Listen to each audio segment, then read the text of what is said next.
Rumah milik calon wali kota Palopo, Sulawesi Selatan di Kelurahan Binturu, Kecamatan Waras Selatan, Rahmat Masri Bandaso atau RMB dipadati sejumlah pendukung.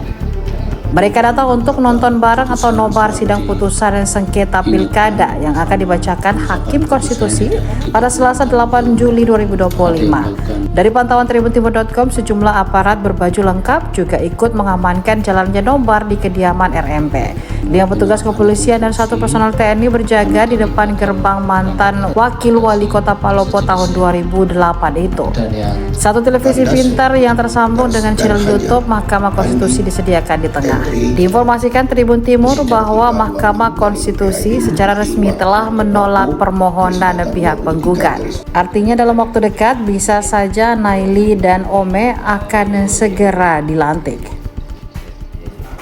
Download Tribun X sekarang, menghadirkan lokal menjadi Indonesia.